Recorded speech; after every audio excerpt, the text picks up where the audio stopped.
All right. Let's take a look at these excerpts from the 2023-24 Economic Survey of India that you shared with me. Yeah. You seem to be really interested in the social sector and rural development in India. Absolutely. Clearly, you want to understand how India is tackling these large issues. Well, one of the things that really struck me is that India is moving away from just like traditional welfare handouts. Yeah. And they're really shifting towards what they call empowering welfare, which focuses on giving people the tools they need to improve their own lives over the long term. It feels like they're acknowledging that just throwing money at these problems doesn't actually fix anything. Exactly. And to make that work, they're really emphasizing two key things. Okay. Efficient implementation and data-driven decision-making. Yeah. It's not enough to just have good intentions. Right. You need to be able to see if those intentions are actually translating into real results on the ground. Okay, so they're using data to steer the ship, so to speak. Yeah. But how do you measure something as complex as the effectiveness of government programs? Well, that's where the Data Governance Quality Index comes in, or the DGQI. It's Okay. like a report card for these programs. Okay. And their score has skyrocketed from a pretty dismal 2.29 out of 5 in 2020 to a 3.95 out of 5 in 2024. That's a massive improvement in just a few years. Absolutely. It really is. What's driving this? Well, it's a fundamental shift in how they're approaching data collection and data governance, Okay. especially in those hard-to-reach rural areas. Okay. Better data means that they can pinpoint exactly where the gaps are and make sure that resources are actually reaching the people who need them most. So they're using data to shine a light on the problems, so to speak. But good data is only useful if it actually leads to action. Absolutely. And one of the most inspiring examples of this data-driven approach in action is the Aspirational Districts Program, or ADP. They've targeted 112 districts across India that are lagging behind on key development indicators. And they've adopted what they call a 3C approach. Okay. Convergence, collaboration, and competition. So break it down for me. Yeah. Convergence, collaboration, competition? Yeah. So convergence means that all the different government departments are working together.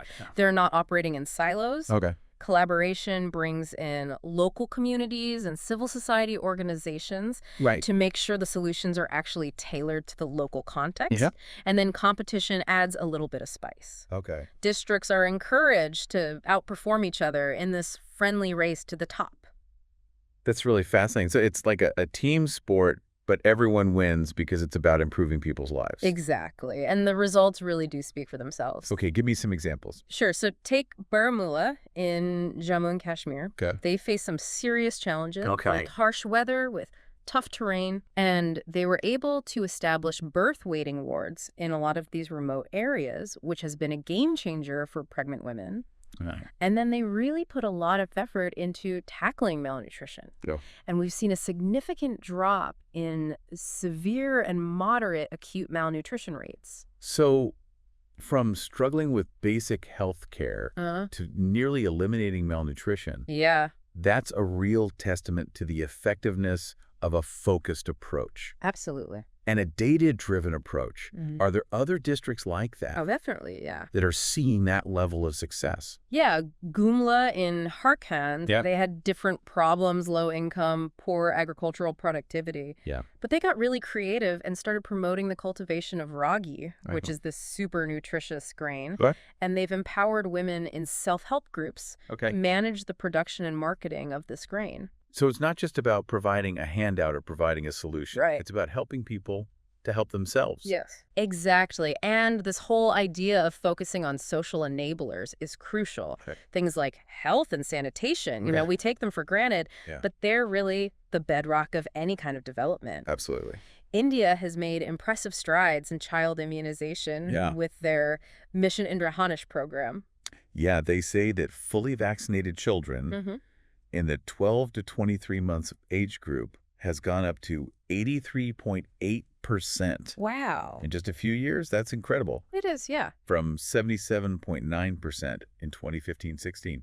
And it's not just immunization. Sanitation has also seen huge improvements thanks to initiatives like the Swachh Bharat mission. Okay. Think of the ripple effects. Yeah. Fewer diseases, kids are missing less school, and even better nutrient absorption from food because their bodies aren't fighting off infections. It all ties together. Yeah. Speaking of tying things together, they also talk about affordable Social Security, Right. which seems particularly important for workers in the informal sector. There's the Atal Pension Yohana, the PM Jivan Jyoti Yohana, and the PM Suraksha Bima Yohana. A lot of acronyms to remember. Yeah, a whole alphabet soup of programs. Yeah, but the key here is that these schemes are offering a sense of financial security to millions of people who might not have a traditional retirement plan or even insurance. So it's making sure that economic growth is benefiting everyone. Exactly. Not just those in the formal sector. Yeah, and when you look at poverty reduction, it's clear that they're not just looking at income. Yeah. They're using this multidimensional poverty index, or MPI, to track progress. And the MPI has been practically cut in half between 2015-16 and 2019-21. That's incredible. That translates to like 13.5 core Indians. That's a lot of people being lifted out of multidimensional poverty. Yeah. So what's driving that progress? Well, a combination of things. Improvements in nutrition, access to education, better sanitation, and even the availability of cleaner cooking fuels. So it's not just one silver bullet. No. It's everything working together. It's multiple things working together. To improve people's lives. Right. And what's interesting is that rural India is actually leading the charge on this. So it's not just a case of urban areas getting richer while rural areas get left behind. Exactly. And that's reflected in the Household Consumption Expenditure Survey as well. Right. Not only is there increased consumption spending, but there's also reduced inequality. That's great. You don't hear that very often, especially in a rapidly developing country like India. I know. It's amazing. And what's fascinating is that the bottom 5% income group is actually experiencing higher growth in consumption than the top 5%. Oh, wow. So the benefits of economic growth are actually trickling down to the most vulnerable sections of society. So it's not just about getting richer as a nation. Right. It's about making sure that prosperity is actually shared. Exactly. And they're also focusing on accessible and quality healthcare for all. Yeah, they talk about those PM Jano Shadi Kendras. I've read about those. They make quality medicines available at much lower prices than you could normally find. Absolutely. It's about breaking down those financial barriers to healthcare. Right. And then you've also got the Ayushman Bharat digital mission, which is essentially like building a digital nervous system for the entire healthcare ecosystem. Right. It's not just about making medicines cheaper. It's about creating a more efficient, accessible system. Especially in those rural areas where getting healthcare can be really difficult. Yeah. And they're talking about using technology to bridge that gap. Yeah. Telemedicine initiatives like Isanjivani are connecting patients in even the most remote villages with specialists in urban centers. So it's bringing the doctor's office to you no matter where you are. Now, while they talk about all of this amazing progress, they also address a difficult topic, which is mental health. It's often swept under the rug, but they're really acknowledging it. And they're not just talking about the human costs. They're also talking about the economic burden of mental health disorders. And the NSERT's Mental Health and Well-Being of School Students survey reveals alarming levels of anxiety and mood swings among teenagers. It's a serious concern. It is. But they do emphasize the potential for a huge return on investment in mental health interventions.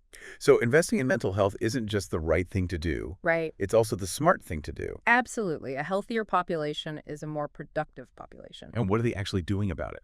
Well, they highlight several concrete steps. The National Mental Health Program and the National Telemental Health Program. And leveraging technology to make that kind of support more accessible. Right. It's a multifaceted problem that needs a multifaceted approach. Exactly, Now let's switch gears and talk about women's empowerment. It seems like there's a shift away from just women's development to something they're calling women-led development. It's an important distinction. So what does that look like in practice? Well, a great example is the gender budget statement, which tracks government spending on women's welfare and empowerment.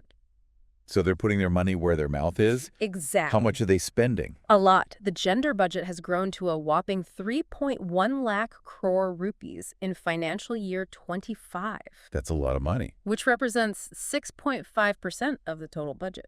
Wow, so they're actually putting their money where their mouth is. They are, And it's not just about allocating funds, it's about designing programs that are truly empowering. Right. We've got the Beti Bachao Beti Padhao campaign that's really making a difference in terms of improving the sex ratio at birth and promoting girls' education. That campaign has been really instrumental in changing attitudes towards girls and recognizing the value of every girl child. And it's not just that campaign. It's all these different initiatives. Right. There's the PM Matru Vandana Yojana and the Janani Shishu Suraksha Karyakram, which are improving maternal health and encouraging institutional deliveries. It's about ensuring that women have access to quality health care during pregnancy and childbirth, which can really reduce infant mortality rates. And then there's the Anganwadi centers. Yeah, such an important part. Particularly in rural areas. Absolutely. Where access to those services can be limited. Yeah, they're really a lifeline for so many women and children in rural India. Yeah. They provide a safe and nurturing environment where kids can get a good start in life. Right. And mothers can access vital support. So they're building an entire ecosystem of support for women and children. Exactly. From healthcare and nutrition to education and economic opportunities. That's the idea, creating a holistic and an integrated approach to women's empowerment. To address all the interconnected challenges that they face. Right. But we do have to acknowledge that there are still some major hurdles for women in India, especially when it comes to things like accessing basic necessities, their safety and economic opportunities. We talk about some programs that are making a real difference. Exactly. Initiatives like the Swachh Bharat mission, Ujjwala Yojana, and Jal Jeevan mission. All of these are transforming lives by improving sanitation, providing clean cooking fuel, and making sure there's access to safe drinking water. And then there's the Sambal initiative under Mission Shakti, which is directly addressing women's safety concerns. It's amazing to think about how something as simple as a toilet or a clean cook stove can make such a big difference in a woman's life. It really does. It frees up time and energy, reduces health risks, and just makes life easier. It's not just about making life easier. It's about empowerment. Absolutely. When women have access to these necessities, it gives them more control over their lives and allows them to really participate more fully in their communities. The report emphasizes education and skill development for women. Yes. They're seeing increased participation in programs like PMKVY and Yan Shikshan Sanstan. Right, which are equipping women with skills they need to succeed.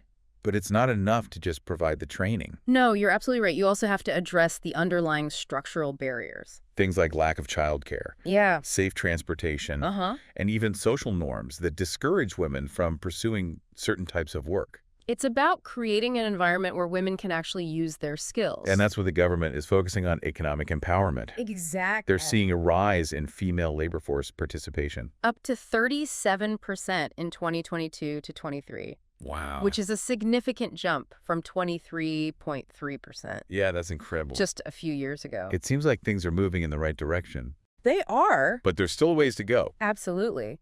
But initiatives like Stand Up India and PM Mudra Yojana are really helping by fostering women's entrepreneurship, giving them the tools and resources to create jobs instead of just seeking them. It's about empowering women to really control their own economic destinies. Exactly. And contribute to the nation's economic growth. And now we're moving from social development to rural development. The way the Economic Survey has a whole section on this. Yeah, and it's clear that the government is really prioritizing integrated and sustainable development of rural areas. They talk about providing basic amenities. Right. Things like sanitation, drinking water, housing, electrification. Right. The building blocks of development. Yes. But they're also thinking about the future. Investing in digital connectivity, financial inclusion, and skill development. They're trying to create a mini Silicon Valley in every village. Maybe not that ambitious. But it is about empowering rural communities. With the tools they need to thrive. And one program that's mentioned a lot is the Mahatma Gandhi National Rural Employment Guarantee Scheme. Right, or MGNRGS. It seems like it's been around forever. It has. Is it still relevant? It definitely has evolved. It started as just a way to guarantee a minimum wage for rural workers. But it's become so much more than that. Yeah, they talk about using it for asset creation. Yes, things like roads, irrigation canals, and other infrastructure projects. It's a massive public works project. It is. And it's not just building things. They're talking about using it for natural resource management, drought proofing. Yeah. Even planting trees. It's really being used to tackle a lot of challenges that rural India is facing. So they've adapted and expanded it to meet the changing needs. Yeah, and they talk about how effective it's been in empowering women, giving them a source of income and a sense of agency. So it's about giving people the means to support themselves and their families. Yeah, and they even look at the economics of the program, challenging the idea that higher spending just means more rural distress. They say it can also be a sign of increased asset creation and income generation. It's not just a welfare program. It's an investment in rural development. And speaking of investments, they're also trying to nurture rural entrepreneurship. Yeah, there's all these programs. The Deen Dayal Upadhyaya Gramin Kushalya Yojana. The DDU-GKY. The Startup Village Entrepreneurship Program. SVE. And the Ajivika Gramin Express Yojana. AGY. It's a lot to keep track of. It is, but they're all about supporting entrepreneurship in rural areas. And they talk about the role of the National Bank for Agriculture and Rural Development in providing support for these enterprises. NABARD is so important for rural India. They're providing loans, guidance, mentorship, and access to markets. And it's not just about traditional support. You're using technology to improve things. Yeah, using technology to improve governance and service delivery in rural areas. Initiatives like eGram Swaraj, Bhuathar, or ULPI, and the Summit TV scheme are all great examples.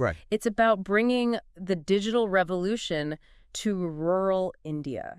Empowering people with access to information, services, and opportunities. Give me some examples of how that's actually working. Sure. eGram Swaraj is bringing transparency and accountability to rural governance. Bhuathar is revolutionizing land ownership records. Interesting. And the Swamitiva scheme uses drones to map rural properties. So they're using some pretty cutting-edge technology to tackle these issues. It's about bridging the gap between rural and urban India. Now, before we wrap up this section, I want to talk about something else that caught my eye. India's progress on the Sustainable Development Goals. The SDGs, It's a global agenda. It is. But it seems relevant to India. Absolutely. The SDGs are all about creating a more sustainable, equitable, and prosperous world. And India's making real progress. They are. They talk about the SDG India Index score, which has gone from 57 in 2018 to 71 in 2023-24. That's a big jump. That's really impressive. It really is. They're seeing improvements in poverty reduction, health and well-being, clean water and sanitation, and even sustainable cities and communities. They're taking these goals seriously. It's not just about economic growth. Right. It's about creating a society that is sustainable. Yeah. Socially just and economically inclusive. And it's not just about doing the right thing for the world. Right. It's about doing the right thing for India's people. It's about ensuring a brighter future for all Indians. As we wrap up this part of our deep dive, I think we should reflect on how ambitious India's social and rural development agenda is. It's really quite remarkable. They are tackling so many things. Yeah, poverty, empowering women, improving healthcare and education, and promoting sustainable development. And it's not just the number of initiatives, it's the approach they're taking. Using data to make decisions. Leveraging technology and creating partnerships. It's a really holistic and integrated approach. It is. That recognizes that all these challenges are interconnected. Right. And need to be addressed in a coordinated way. And what's really encouraging is the focus on human development. They're not just building infrastructure. They're building a society where everyone has a chance to thrive. Now, as we head to the final part, I'm really interested in exploring this concept of human development. What does it actually mean for people? And how does it translate into policies and action? Well, it's about looking beyond just GDP or income. It's about expanding people's choices and capabilities so they can live lives that they value. So it's not just about how much money a country is making. It's about how that translates into things like exactly. better health, Yeah. education, and freedom for individuals. It's about the essential ingredients that allow people to really shape their own destinies. It seems like that's the underlying theme that runs through this whole economic survey. I think so. Whether it's tackling poverty or empowering women or investing in education, it all comes back to this human-centered approach. It's about creating this virtuous cycle where progress in one area leads to progress in other areas. So how does this actually translate into policies and actions? A great example is the Ayushman Bharat scheme, Okay. which provides health insurance to millions of Indians. Okay. It's about making sure people have access to health care without being crippled by medical expenses. So it's removing that fear of illness leading to financial ruin. Yeah. That must be such a relief. It is. And when people can access healthcare without worrying about cost, they're healthier, they live longer, they're more productive. And education's another important part of this. Absolutely. And the National Education Policy 2020 really reflects this. Okay. It emphasizes foundational literacy, holistic development, and lifelong learning. So it's not just about creating workers. Right. It's about developing well-rounded people. Exactly. It's about giving people the tools to shape their own futures. Now, women often face a lot of challenges on this path to development. Yeah. The survey talks about empowerment. Yeah. But we still see this gap in asset ownership. That's a really complex issue with deep roots. Yeah. But they do offer some potential solutions, like promoting joint ownership of assets and strengthening women's access to financial services. So giving women more control Exactly. over their own lives and resources. Economic empowerment is a huge part of that. And initiatives like Stand Up India and PM Mudra Yojana are really helping women to become entrepreneurs. It's about giving them the tools to build their own businesses and become financially independent. We also need to think about investing in the care economy. Absolutely. Things like childcare and elder care are essential for unlocking women's potential. Right. It's about creating a system where women don't have to choose between family and their careers. One thing that stands out to me is this emphasis on data-driven decision-making.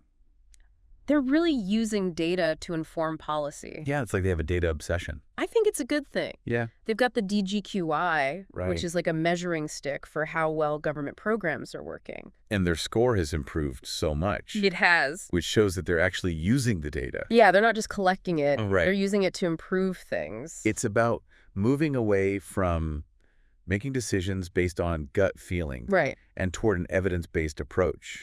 Absolutely. It's about transparency and accountability. Now, we've talked about all this progress, but what are some of the challenges India still faces? Well, inequality is a big one. Okay. India has made progress on reducing poverty. Yeah. But the gap between the rich and the poor remains a problem. So it's about creating a more equitable society. Exactly, where everyone has a fair chance. And then there's climate change. Climate change is a huge threat. Yeah. India is really vulnerable to its impacts. And it's the poorest communities that will be hit the hardest. Absolutely. So sustainability has to be front and center. It has to. In any development strategy. Yeah. We've covered a lot in this deep dive. I have. Poverty, inequality, women's empowerment, healthcare, rural development. Even climate change. Despite the challenges, I'm feeling pretty optimistic. Yeah. India's commitment to human development is really inspiring. It really is. I'm impressed by their focus on data, innovation, and inclusivity. It gives me hope that they're moving in the right direction. It's about creating a society where everyone has the opportunity to thrive. That's a vision worth striving for. Well said. I think it's time to wrap up our deep dive. Okay. Thanks for joining me on this exploration of empowering welfare in India. It's been a pleasure. Until next time.